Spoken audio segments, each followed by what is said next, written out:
know that the drashta is the ultimate doer.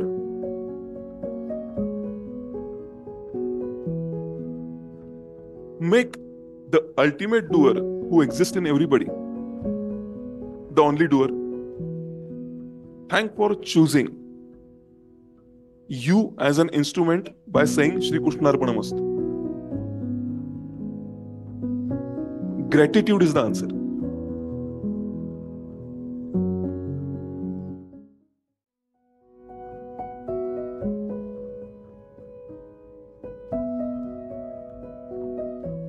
Being done. गाडी चालवतानाचं उदाहरण घेतलं. समजा मी गाडी चालवतोय, मला कॉन्सन्ट्रेशन करायला लागतंय, मला बघायला लागतंय. तुझ्या समोर जर पिसाळलेला बैल गाडी चालवताना आला तर तुझी रिॲक्शन काय? मी स्टॉप करणार, दुसरा वे चूज करणार. हे कुणी सांगितलं तुला करायला? तुला कोण वाचवायला चाललंय म्हणून बैलासमोर उभं राहून तुझा स्विच नाही काढून घेतला जात आहे? बघा माझा प्रश्न, ह्याला कोण आहे ज्याला ह्याला वाचवायचंय? त्यामुळे ही सिस्टम एम्बेडेड करून की बैल आला की उलटा वळ, हे कोणी सांगितलं? ही सिस्टम कोणाची आहे? बर, मी गाडी चालवतोय, डोळ्यांनी बैल दिसावा ही दृष्टी तू मंडईतल्या कुठल्या दुकानातनं घेतली? तुला सेफ ठेवण्यासाठी जे जे दिलं जातंय ते त्यातलं तू काहीच नाही घेतलं तर what you are doing if you have not purchased anything out of it? Everything is given to you for your safety, so that you can concentrate, you can see the bull, you can see the vehicles, so that you can balance well and reach to destination so that you can do his work. मी असं म्हणतोय की TVS ची गाडी आहे, तू चालवतोय, मग TVS ची गाडी कशाला? तुझी गाडी म्हण की. कोण चालवतंय हा नाही, टीव्हीएस नी गाडी मॅन्युफॅक्चर करून तुझ्या सोयीसाठी दिली आहे आणि तरी तू टीव्हीएस ची म्हणतोय, तर तू बीइंग डन म्हणाल त्रास काय?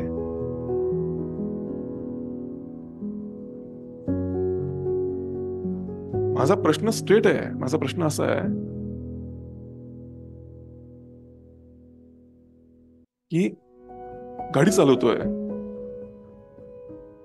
आणि हा विश्वास आहे की हा याच्यामध्ये हा सुखरूप पोहोचेल असे जे काही स्किल्स आहेत ते मी घालून पाठवले, हा विश्वास आहे. तो विश्वास कोणाला आणि घालून कोणी पाठवलाय? ज्याच्यामुळे समोर गाडी आलं की आपण ब्रेक लावतो.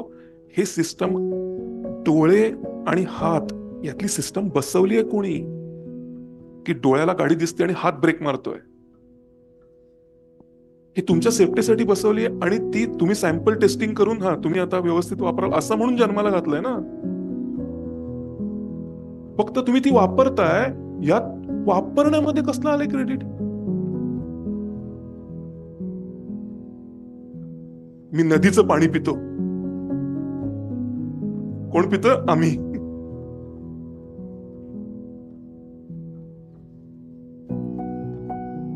तहान लागलेली समजते, त्यामुळे जिवंत राहणं सोपं जातं. ही सिस्टम कोणाची? मग मी तहान लागल्यानंतर नदीवरनं पाणी पितो, हे बिंग डन नाही का? तहानेला उत्तर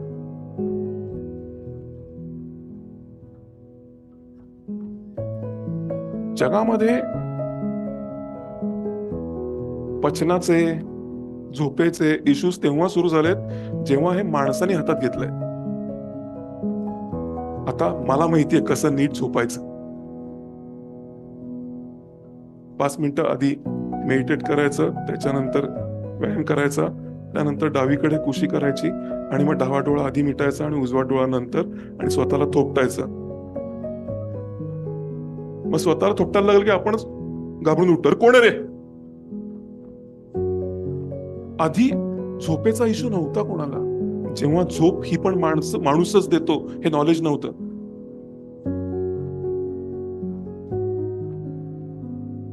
तुम्ही बिंग डन नसाल तर तुम्ही झोपल्यावर हाक मारल्यावर ओ कोण देतं याचा प्रश्नाचं उत्तर द्या. तुम्हाला कसं कळलं की कोणीतरी बोलवलं?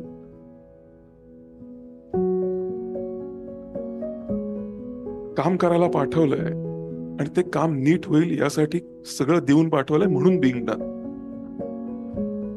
आपण काहीच केलेलं नाही याच्यात म्हणून बिंग डन. तुम्हाला भूक लागल्यानंतर तुम्ही जेवताय, यामध्ये काय क्रेडिट घेणार तुम्ही?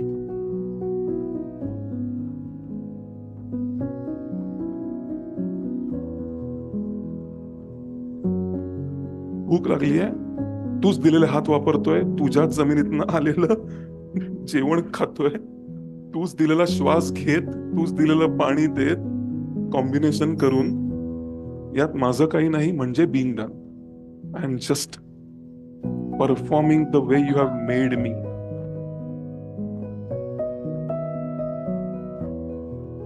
क्लिअर?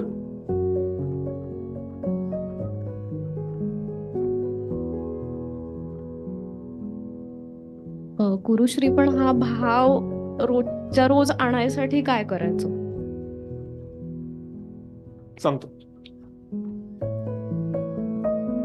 नो दॅट द द्रष्टा is the ultimate doer.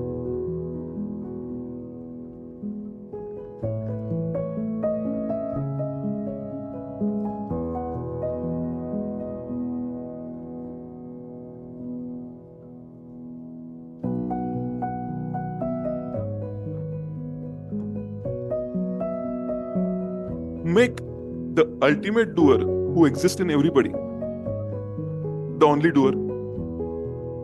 Thank for choosing you as an instrument by saying Shri Krishnarpanamastu. Gratitude is the answer. तो भाव काय मिळण्यासाठी? तो भाव कधी येत नाही जेव्हा ग्रॅटिट्यूड आपल्याला जे सांगितलंय, जप करा, आभार माना, शुभं करोती करा,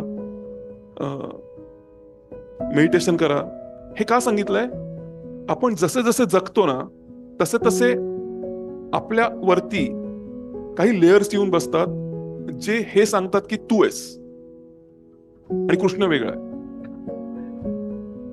ग्रॅटिट्यूड, श्रीकृष्णार्पणमस्तू, जे काही आपण करू ते तुला अर्पण, यातनं हळूहळू स्वतःच्या आजूबाजूचे लेयर्स कमी होऊन आपण कृष्णा इतके व्यापक व्हायला लागतो. कारण प्रत्येक गोष्ट जेव्हा आपण कृष्णाला अर्पण करतो तेव्हा त्याचे गुण, म्हणजे आपण असं म्हणतात ना की, तुम्हाला असं कधी लक्षात आलंय का की तुम्ही ज्या देवतेची उपासना करता त्याचे गुण तुम्ही घेता? देवता कशाला, तुम्ही ज्या माणसाचा विचार करता त्याचे गुण घेता. तुम्ही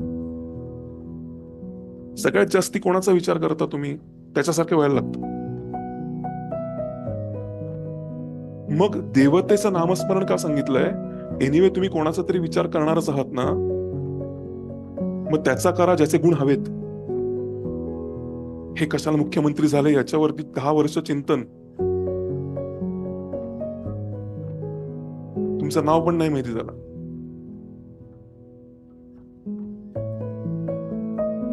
त्यापेक्षा अशी एनर्जी घ्या जी तुमच्या डाउनलोड झाली तर तुम्हाला अपलिफ्टमेंट मिळेल तुमच्या लाईफमध्ये. म्हणून नामस्मरण सांगितलं की ते तुमच्याकडे डाउनलोड होऊ दे. त्या उच्चाराने तुम्ही मॅग्नेट बनता ते गुण घ्यायला. ते उच्चार म्हणजे मंत्र. त्या उच्चाराने होतं काय? जे काही आजूबाजूला असं घडतंय, जे याचा विसर पाडून देतंय की तू वेगळा आहे. हे बघा,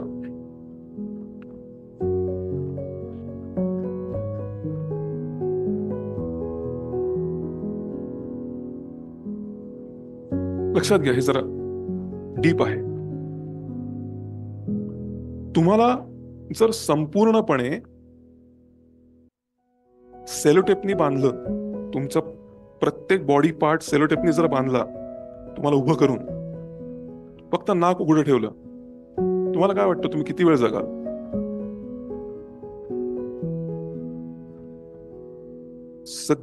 सगळीकडे तुम्हाला कव्हर केलं, पण ठीक आहे, वरनं पेंट दिला आणि 5 हात पेंट दिला, फक्त नाक उघडं ठेवलं, तुम्ही किती वेळ जगाल? स्किन ब्रीथ करते आणि ब्रीदिंग थांबलं. आपण फक्त नाकाने नाही, आपण स्किनने पण ब्रीथ करतो. आणि ब्रीदिंग थांबलं की आपण साधारण 15 मिनिटात मरणार. कारण सूर्यप्रकाश आपल्यापर्यंत पोहोचत नाहीये, हवा आपल्याला मिळत नाहीये, श्वासावाटे आत जातीये, पण ती फक्त लंग्स साठी आहे, ती रक्तासाठी आहे. बाकीची ब्रिदिंग ची रिस्पॉन्सिबिलिटी स्किनची होती. तुम्हाला हे माहितीये का की सूर्य जर बंद झाला तर मनुष्य जात 8 मिनिटात मरेल. सायंटिफिकली प्रूव्हन आहे.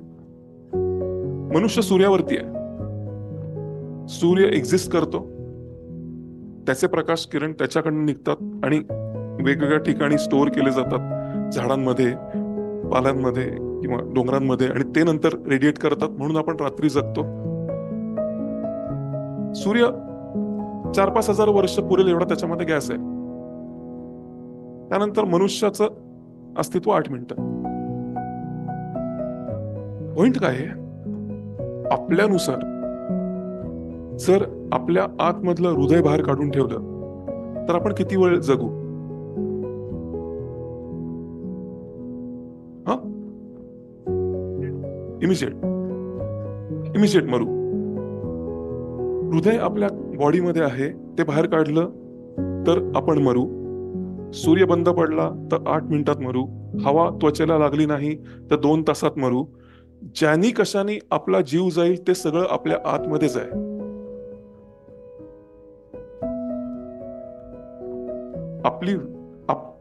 हृदय बाहेर काढल्यानंतर आपण मरू, कारण आपल्याला माहितीये फक्त हृदय आतमध्ये आहे, त्वचेने गोळ केलाय. त्वचा बॉर्डर सांगते, जी बॉर्डर नाहीच आहे. जर त्वचाच बॉर्डर असेल ना, तो सूर्याशी संबंध नाही पाहिजे, कारण तो त्वचेच्या बाहेर आहे. जो नसल्याने आपल्या जीवावर परिणाम होतो ना, ते आपल्या आत आहे. आता आपली व्याप्ती कळली का?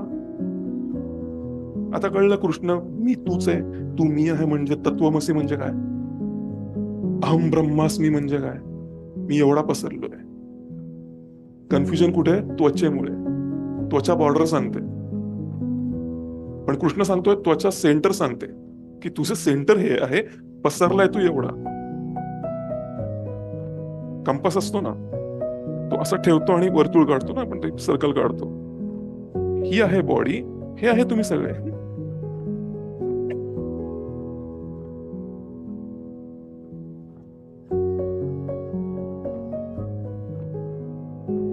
एक जंगलामधली कम्युनिटी आहे, तिला जर यांच्यामध्ये काही बदल पाहिजे असेल ना, तर ते स्वतःला I am sorry, I love you, please forgive me असा मंत्र परत परत म्हणतात आणि हिच्यामध्ये बदल दिसतो. तुम्हाला माहिती आहे ही थिअरी? काय थिअरी आहे ही? तुझ्यातला कृष्ण तोच आहे जो माझ्यात आहे.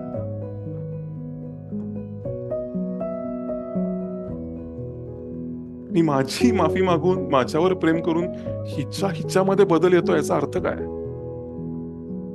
याचा अर्थ जेवढी ती पसरली आहे त्यामध्ये मी येतो, जेवढा मी पसरलोय त्याच्यामध्ये ती पण येते.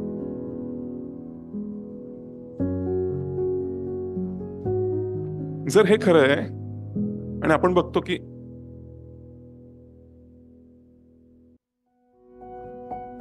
मी काही न करता तिची उंची वाढतीये, मी काही न करता तिची ती खाती, तिची ती पचवतीये, पण जर माझ्यामध्ये जे आहे ते तिच्यामध्ये पण आहे आणि मी काहीच नाही करत आहे तरी हे होत आहे, मला आय एम बिंग डन पटलं. I am not doing anything. If it is about being done, तर माणूस हे चुकीचे कर्म का करतो? किंवा चोरी, लोकांना मारणं, व्यसन, हे सगळं का करतो? बटाट्याच्या काचऱ्या केल्या ना, बटाट्याची भाजी, ती भाजी 5 दिवस ठेव, काय होईल? खराब होईल. बटाट्याची भाजी ही त्याच जमिनीतनं आली आहे, ज्या जमिनीची आपण पूजा करतो, पंचमहाभूतातलं भूमी तत्व येते, त्यातनं आलेला बटाटा खराब कसा झाला? कारण तो जमिनीपासून लांब गेला. तू कृष्णाला आयुष्यातनं बाहेर ढकल, दुसरं काहीच करून मन शांत करण्याचा पर्याय उरत नाही. चोरी कर, खून कर, नाहीतर काही करून दुसऱ्याच्या लाईफ मध्ये जोपर्यंत त्रास देत नाही तोपर्यंत तुला आनंद होत नाही. कारण तो त्रास तुला दुसऱ्याला दुसऱ्याला काय, दुसरा पोटभर खातोय, बापरे मी कसं खाऊ, अरे तुला लाईफ पर्पज दिलाय, तू त्याच्यावर काम नाही करत आहे. नाही नाही, ते काय मला सांगू नका. किती झालं तरी प्रत्येक जण माझ्यापेक्षा कमीच खाल्लं पाहिजे, माझ्यापेक्षा कमीच सुंदर पाहिजे, माझ्यापेक्षा कमीच चांगला पाहिजे, सगळ्यात सुपिरियर मीच पाहिजे. मग काय करू, त्याला खाली आण.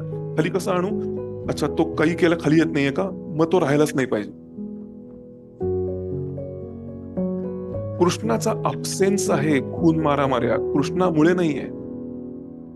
जसं त्या भाजीमध्ये ती भाजी, तो बटाटा जमिनीत ठेवला,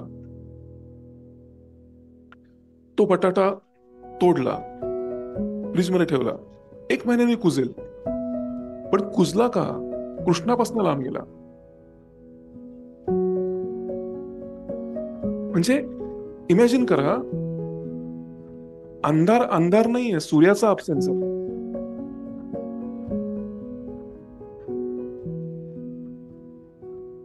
चोरी चोरी नाहीये, कृष्णाचा अब्सेन्स आहे, विवेकाचा अब्सेन्स आहे. मी सुरुवातच अशी केली की ऑब्जेक्ट, अटॅचमेंट, क्रेविंग, अँगर. आठवत आहे, ऑब्जेक्ट मला हे पाहिजे, अटॅचमेंट होते गाडी पाहिजे, क्रेविंग काही करून गाडी पाहिजे. हळूहळू आपल्याला कळतं की मला खूप दिवस झाले बाकीच्यांना प्रमोशन मिळतंय, माझा कधी पगार वाढणार, मला कधी गाडी येणार, मग गाडी मिळत नाही, अँगर येतो, मग त्यात शेजारचा गाडी घेतो. आता इथे विवेक पाहिजे ना, जागृत, की माझी येईल ना, उद्या येईल, नाही त्याची नको, म्हणून आपण काच फोडतो. का, आपण कृष्णाला कृष्णाने सांगितलेलं बकेट थेरी वापरली नाही. तू करत राहा, होईल प्रोफेशनली सक्सेसफुल तू होशील, त्याच्याकडे होंडा सिटी आली, मर्सिडीज येईल तुझ्याकडे, पण भरत तर राहा. नाही ते काही नाही, माझी होंडा सिटी पहिली पाहिजे, त्याची नंतर पाहिजे, आणि त्याची आधी आली तर होंडा सिटीवर मी स्क्रॅच करणार. आणि त्याने स्क्रॅच केला आणि ते त्यांनी बघितलं, त्याच्याकडनं जे दुःख आलं ते तुझ्यावर चिकटलं.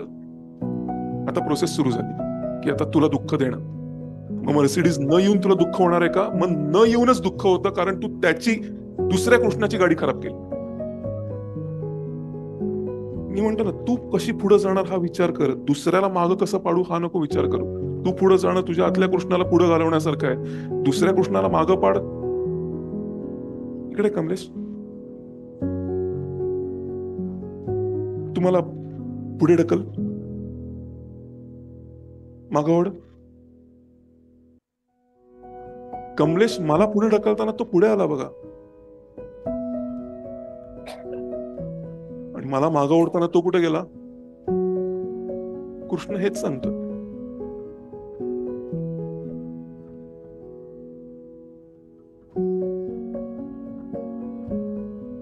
Yes, thank you. ती हत्या, ती चोरी जेलसी मधनं त्याला खाली करण्यासाठी त्याच्याकडे एवढं असून चालणार नाही.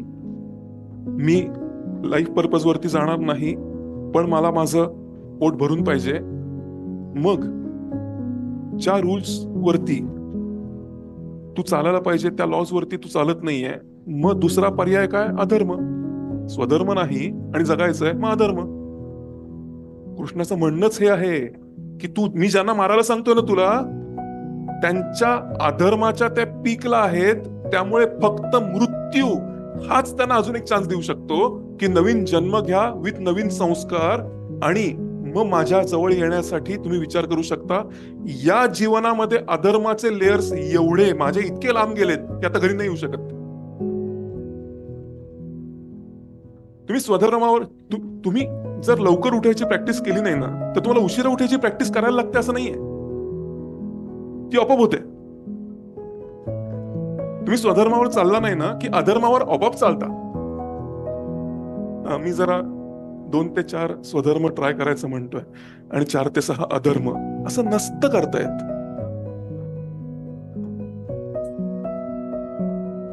स्वधर्मावर चालायला सुरुवात करणे हीच अधर्माला नाही म्हणणे आहे, आणि स्वधर्मावर चालायला सुरुवात पोस्टपोन करणे हे तुम्ही हो म्हणू नका, पण अधर्माला हो म्हणणे आहे.